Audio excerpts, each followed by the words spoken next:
Arheopark Emona is the name for a group of old Roman ruins that are scattered around the city center of Ljubljana, Slovenian capital.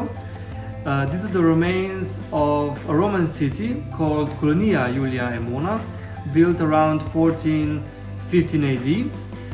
It's not closed off site with a single entrance, like most people would imagine when they hear archaeological park, but it's actually 10 different spots across the modern city. The Museum and Galleries of Ljubljana runs the park, and in 2024 the park got a full rebrand, a new name, new logo, new visual look, and that's the really story here.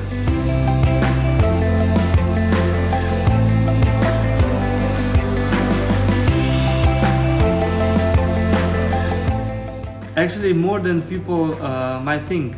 Emona had a neat rectangular layout, walls with towers, and at its peak it had around 3,000 to 5,000 citizens.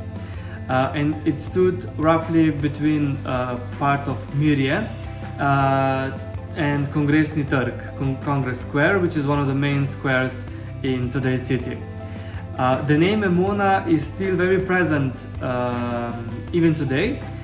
You can find it in name of the hotels. One beer is also named by Emona. You can have Emonan cake, for example. So it's never really disappeared. But the ruins themselves aren't the one in one place. They're around streets. They are inside building establishments, tucked behind parks. So you could walk past Roman ruins in Ljubljana every day and never even notice it.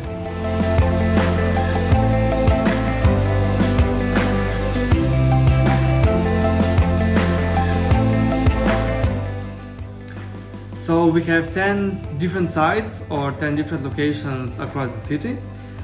Three biggest ones are Early Christian Center with the baptistry pool, some pools from private baths. Then we have Emonan House, which is a residential area. You can see there ruins of some wealthy Emonan family. The Hippo House system is also there presented, and some parts of mosaics as well. Then we have part of the old city wall in Mirje, which also includes Jože Plečnik's intervention of how he thought Roman ruins should be presented back in early 40s in the previous century. There on Mirje we also have Lapidarium, which is also works of Jože Plečnik. In Lapidarium you can see some small objects also from the Emonan period. Then there are some smaller spots as well. For example, Roman remains near the Emonets statue, which is placed in Zvezda Park in Congress Square. Then we have a display inside the Congress Square in the parking garage. You have an old Roman sewer on Aškočeva Street, and some parts of the west wall near Cankarjev Dom, and also part of the north wall is also preserved till today.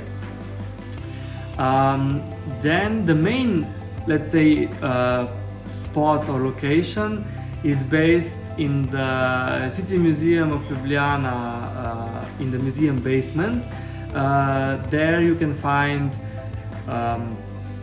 part of the main Roman road that actually led to the city. You have some remains of the bakery and some other quite interesting presentations of how Emona looked like.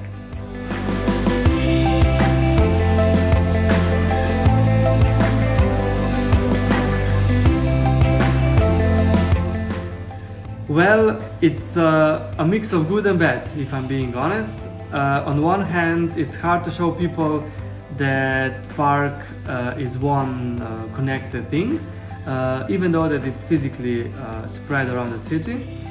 Someone might see one site and have no idea that it links to 9 others. On the other hand, this is what it makes it so special. You're not walking into one fenced museum in one fenced area. You can find Roman traces while walking from bus stop to the coffee shop, and it's nice to hear from the locals that it feels like being a detective in your own city, because Roman ruins, Emonan ruins are not so spectacular, and sometimes it happens that you can see some Roman ruins not on purpose, but just simply walking around the city on Saturday morning and seeing some info board saying that this stone here presented on the crosswalk is actually part of ancient Roman city. So the main point is, being spread out isn't a problem by itself. It only becomes a problem if the connections between the sites are not explained clearly.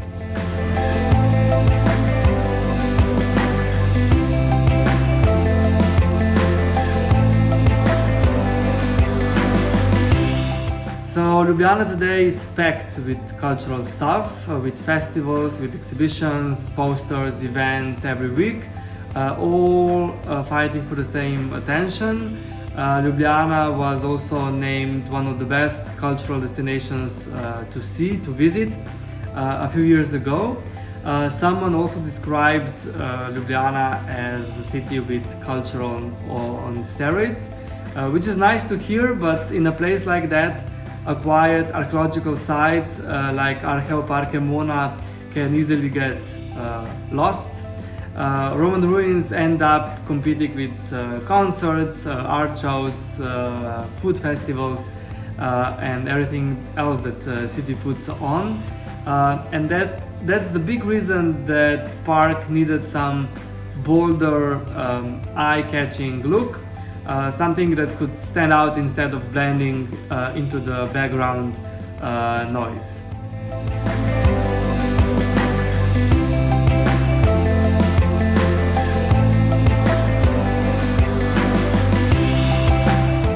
It does, in a way. The visible remains are small. We don't have amphitheater, no giant standing forum or big columns.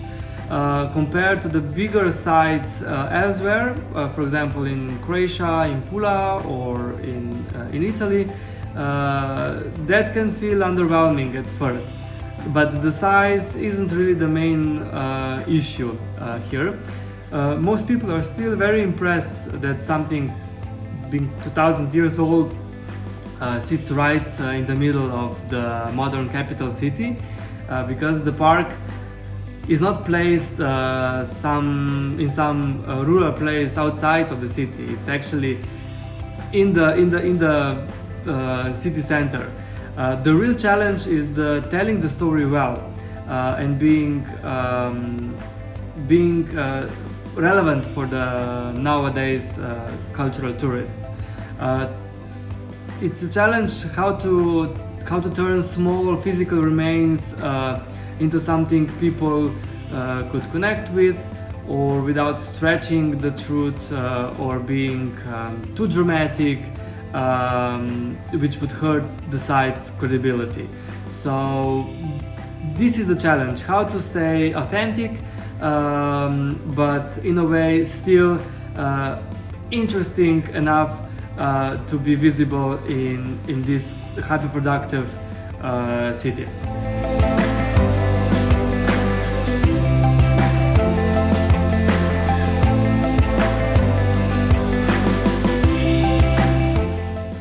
Well, the old brand dated back into 2011, 2012. The brand name was called Circular Route Emona, Roman Ljubljana. It was the first attempt to visually connect 10 scattered locations, but it never became well known. Visitors numbers stayed low, and the name itself didn't even say it was an archaeological park. So that was the main issue. Back in 2012, also nobody was really thinking about posters, communication strategies, or websites, social media. That just wasn't standard for the museums yet.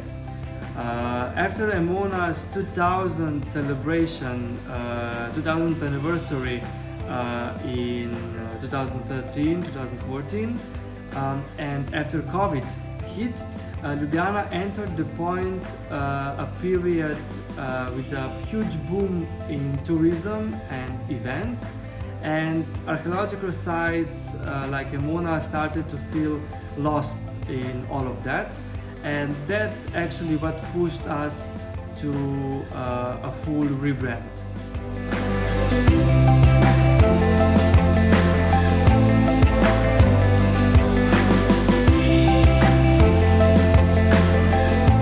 Well, the biggest change was the name. We dropped circular route Emona Roman Ljubljana and replaced it with something much simpler, Arheopark Emona. The new name says exactly what it is right away. A mix of museum, experience, park, tourist attractions, outdoor activity. It's also short and easy to understand both in Slovenian and in English language. Along with the name also came new logo. It's based on a detail from a big floor mosaic found in the early Christian center. It's a cross made of lines that looks like mosaic tiles. The shape was designed so it could also look like a path or a map of connected dots, of connected locations, which usually ties all the scattered sites together. So the path, the walking, the discovering was also put into the logo identity. The new logo uses bold colors and modern fonts, a big shift from the older, more formal style usually used for antiquity, for Roman heritage presentations. So we really wanted to take a different path and take a more bold stand in how we want to present Roman heritage.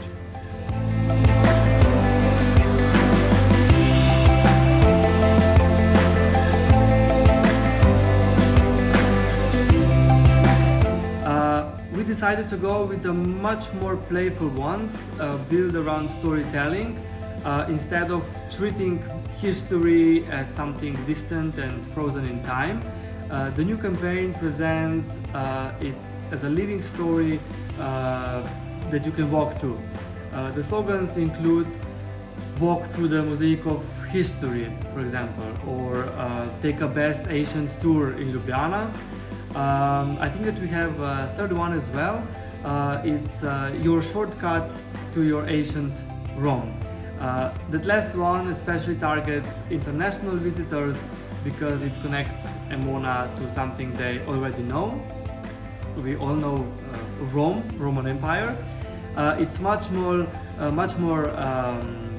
playful, more fun approach than the usual academic way heritage sites are presented, and it leans on storytelling to create an emotional connection with visitors, which is also one indicator of how nowadays cultural tourists react or respond.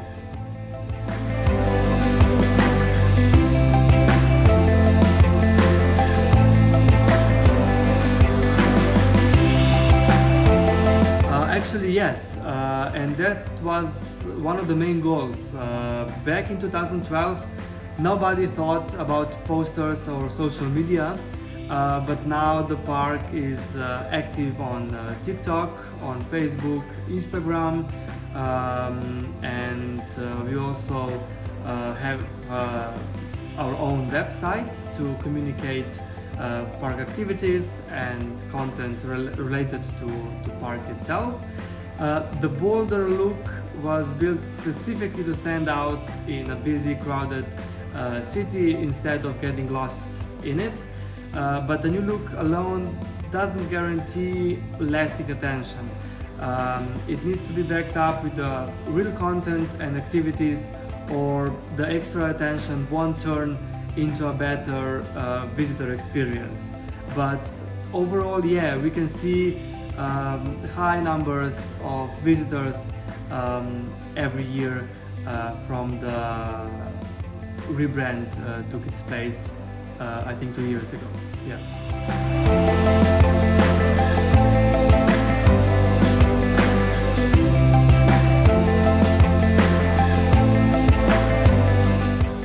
Well, not quite the same for everyone, which is normal response, but the response has actually been strong already, which is a good indicator.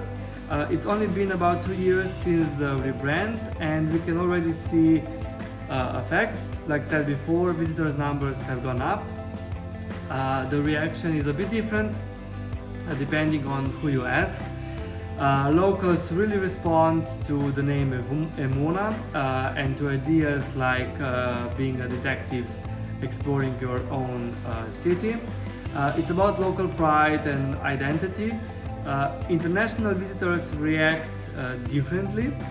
Interestingly, they often pick up faster that this is the cultural heritage. Before the rebrand, a lot of tourists just walked right past the sites without realizing what they were looking at. But now it's clearer, faster to recognize, and of course there's still plenty of room to present Roman heritage to a wider audience. This is just like a start of that work, not the end of it. But it's nice to see that people are responding to new communication slogans, to the new brand, and actually embracing Archeopark Emona as one touristically product that is also well known for its quality program.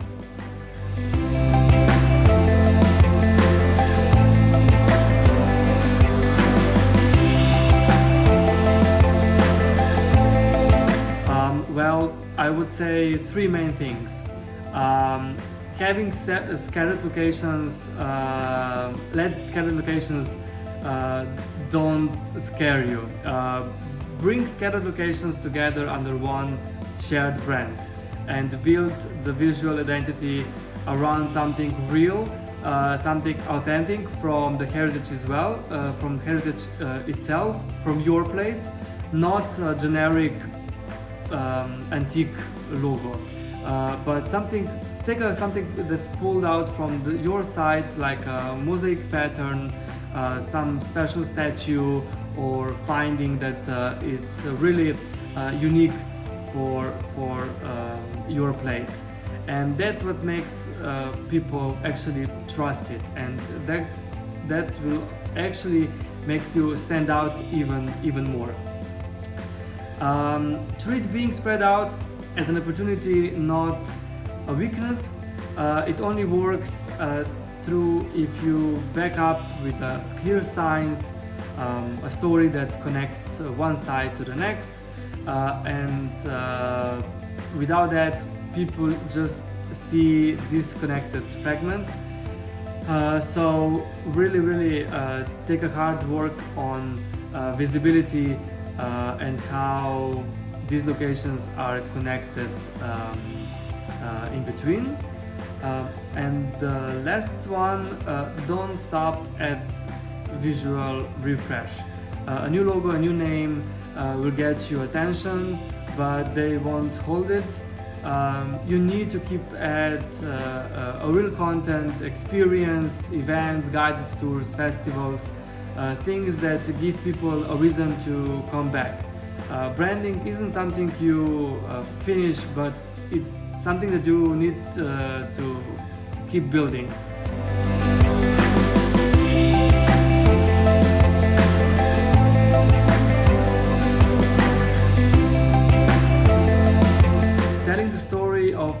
scattered, city-based Roman heritage in urban park like Archepark Emona is really a communication challenge, not just the design one. A clear name and a strong visual identity can boost recognition a lot, but good-looking brand without real content, real experiences, and steady long-term communication plan and strategy only go so far. Emona shows how well small scattered remains can become a meaningful part of modern city's identity, part of cultural touristic offer, as long as you tie them together into the right story.